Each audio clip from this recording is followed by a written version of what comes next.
Hello everybody, welcome to the Wonky Angle, where I talk about electronic music, both new and old. And today I'm talking about the new album from Lone, Always Inside Your Head. Lone is the alias for British producer Matt Cutler. This guy's been at it since the late 2000s, was a regular on R&S Records for a while, and has picked up a decent amount of buzz for himself. I myself have had no previous history with the guy before making this video. I'd just seen his name show up fairly frequently in my comment sections, and have gotten a decent amount of requests to check him out. Figured, hey, why not? A lot of people seem to really like his stuff, may as well give him a shot myself. Though before jumping into this latest project, I made sure to catch myself up on his previous work, so here's my thoughts on his studio album discography so far. I skipped over the first one from 2007 since it's not available anywhere, but yeah. Alright, starting out with a pretty decent collection of chilled out instrumental hip-hop, slight Boards of Canada vibes occasionally, but also parts that seem predictive of vaporwave, and the whole thing is a very beachy, tropical vibe with very clean and polished production. It's nothing that's gonna change your life, but it's quite nice for what it is. Not sure why it's mastered to be so dang loud though, this feels like not the kind of album to benefit from that. Like the last album, but glitchier and more abstract, also even brighter and better polished. Still don't think it's anything essential, kinda ran together for me, but it's there if you wanted to hear a precursor to all the wave genres like chill wave, vaporwave, synthwave, all those.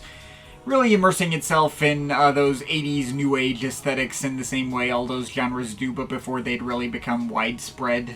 Oh, this one took things in more of an old school deep house slash rave direction. The retro drum machines make it feel like something that could have come out in the early 90s. Still recognizable as the same guy who made the last two albums though, and maintains the sunny vibe of his previous work, very nice all around. Still not attention grabbing enough for me to qualify as great, but very nice stuff regardless. This is sort of his breakout release and first full-length project for R&S Records, refining the sunny retro house sounds of his previous album into something a bit more textured and complex and IDM influenced. And it is yet again another step up.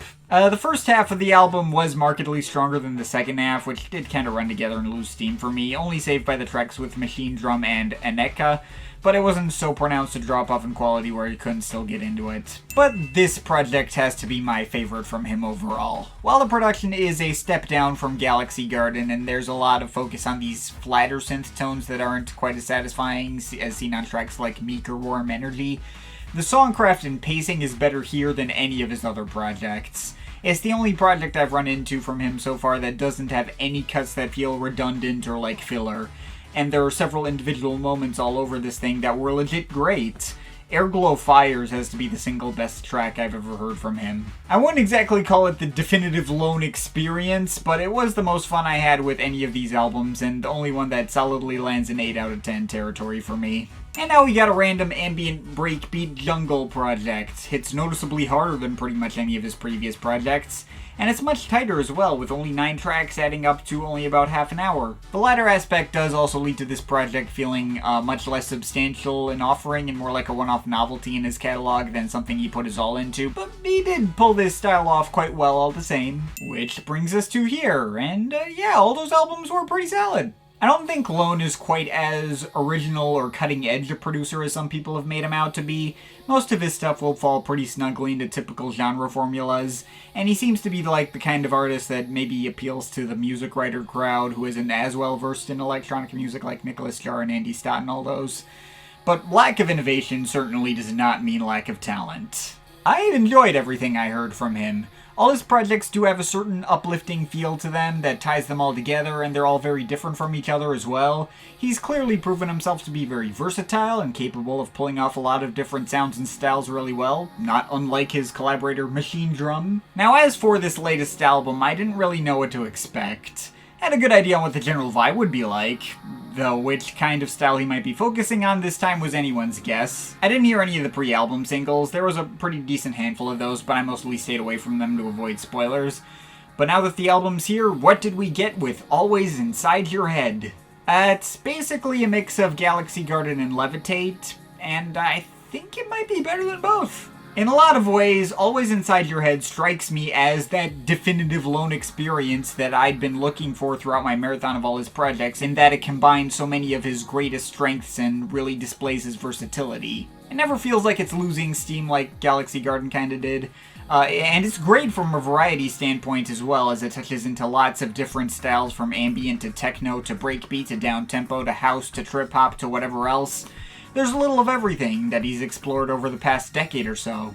With that said, while I do think this album's pacing and variety puts it above Galaxy Garden, and the production is easily on par with that project, I don't think this beats out reality testing. Every single one of these tracks ranges from good to really good, but none of them quite hit great. I don't think it has a real big standout to really clinch it into becoming his absolute strongest work. There's no cut that really hit me like Airglow Fires, Aurora Northern Quarter, Lying in the Reeds, or Crystal Caverns 1991 that really gave me that kind of visceral reaction of hell yes, I love this. Still, there's absolutely no shortage of quality material to be enjoyed here, and it will scratch the itches of any longtime fans of his. And again, nothing even resembling a dud to be found here. Certainly starts out with his best foot forward in opener Hidden by Horizons, which mixes its plucky melodic leads with beautiful and expansive washes of ambience, and of course the reverb-soaked vocals of Morgane Diet? D.A.? I'm sorry. Whose voice appears throughout this entire album. It's kind of difficult to make out anything she's actually saying, but it doesn't really matter since she's mostly just treated as another texture in the mix than a particular, focal point. Oh yeah, and this track also picks up a bit later on with some sporadic bursts of breakbeats. The track never really properly explodes, it just seems to be most concerned with its atmosphere than turning itself into more of a banger, which is a bit of a running theme throughout this album. But it did accomplish what it set out to do, made for a solid attention-grabbing opener. Realize goes for a pretty similar mix of melodic synth and ambience and wordless female vocals, though the breakbeats here have a bit more momentum and maybe a slight bit of, John Hopkins-ish bounce to them. And there's some particularly beautiful moments where we get some melancholy electric pianos and some varied textures of lead synths that hum over the top. The melodies may not be as memorable here as those on Hidden by Horizons, but the whole track does a better job of feeling like it's paying off its build-ups, and again has more momentum where the opener felt like it was stopping and starting a lot. After that we get Echo Paths, which brings the tempo down and applies the same mix of melodic sounds explored on the first two tracks to more of a trip-hop-ish formula, and creates an even more immersive effect than those previous cuts. Then a quick ambient interlude, Visited by Astronauts, that doesn't really add much but does have nice pan flutes. And then we get In Love 2, which seems to be built as like an album centerpiece of sorts, being the longest cut at just over 7 minutes. I admittedly wasn't super sold on this based on the intro.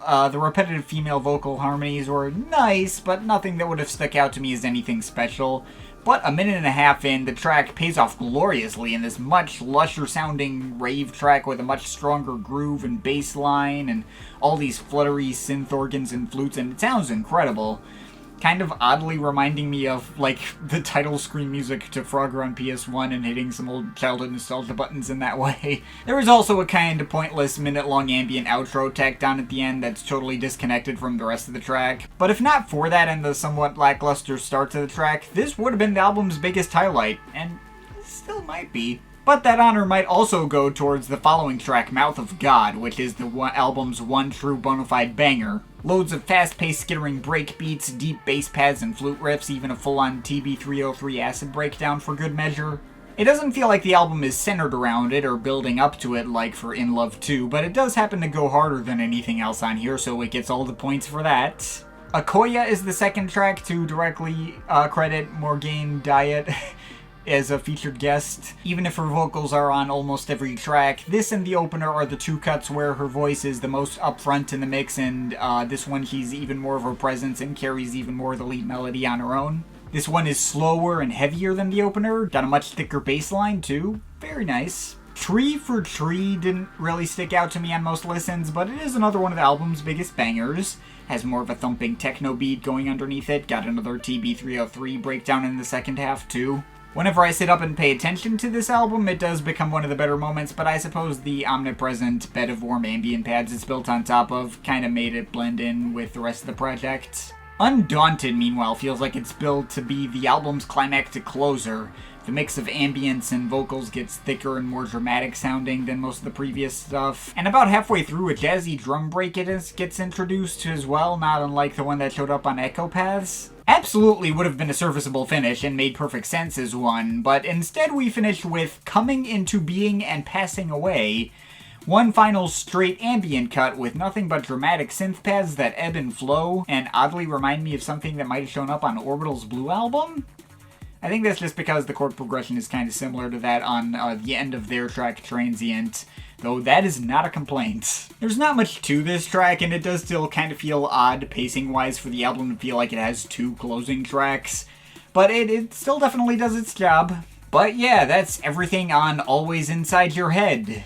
Over the past couple of days, I've kind of struggled on whether or not this album crosses over into gray territory. It's sitting right on that boundary somewhere. Every time I listen to it, I could find myself getting into pretty much every single track on here, and even the lower points had something for me to enjoy. The distance between the highest points and the lower points is really not much there at all. It feels like this thing addresses many of my issues with Lone's older music without sacrificing any of his core appeal, but it just felt like some intangible quality was missing that just prevented it from crossing over into 8 out of 10 territory, and I could not put my finger on. Maybe it's the pacing? The album does feel like it has 2 back-to-back endings, as I said, and it does have a slight sameness to it, which makes the experience feel a bit dragged out and leaves me feeling like I've just eaten a particularly filling dessert. But I don't think that's entirely it either, since A, it doesn't feel like it's too much for its own good, and B, it did hit that right balance between variety and cohesion, where I never felt like any track was redundant, and all of them have well-established enough identity where I could always tell which specific track I was listening to at any given point. Maybe I thought the album could have stood to bang harder than it did. There's a lot of compositions here that can invoke the same kind of heavenly atmosphere as something like Orbital's Halcyon, but without as strong a groove or melodies that'll stick in your head as easily. Though coming up short to my favorite song of all time shouldn't really be a complaint. And it's not like this album's completely lacking in bangers or was even fully trying to go for that in the first place. It's an album that focused on its atmosphere above all else and has that particular aspect nailed. I guess it just comes back down to my original point that it's just missing some kind of big standout that totally knocks this sound out of the park. In Love 2 feels like it should be the one based on how the album's paced, but it is a bit too fragmented to completely stick the landing. And Mouth of God feels more like a one-off detour than something the album centers itself around. Every track is really good, every one of them adds something to the mix that makes it stand out without feeling out of place, but none of them are quite great. So I guess take that all as you will. At the end of the day, I still think this is a really good album and absolutely worth people's time. And it'd probably sit behind Reality Testing as my second favorite album he's put out to date. As well as the easiest and most indicative starting point for those looking to get into him and see what he's all about. I don't know if it's going to be a year-end list contender. I guess that'll depend on how much great electronic music we get in the next 2 months. And given there's usually a rush of quality albums like right at the end of any given year, I wouldn't be surprised if this ended up getting shafted. But I'm still definitely glad I spent as much time with this guy's music as I have, and I would definitely recommend you give him a shot as well. So I'm overall feeling a strong 7.7 out of 10 on this. But of course, this is just my opinion. You can feel free to disagree with it, but I'd like to hear your thoughts, so leave the comments in the comment thing down there. Shout out to my Patreon supporters, they're awesome people. You want to add yourself to that list or make me review something, link to my Patreon is in the description. But yeah, that's pretty much it. That's all for today. See you next time.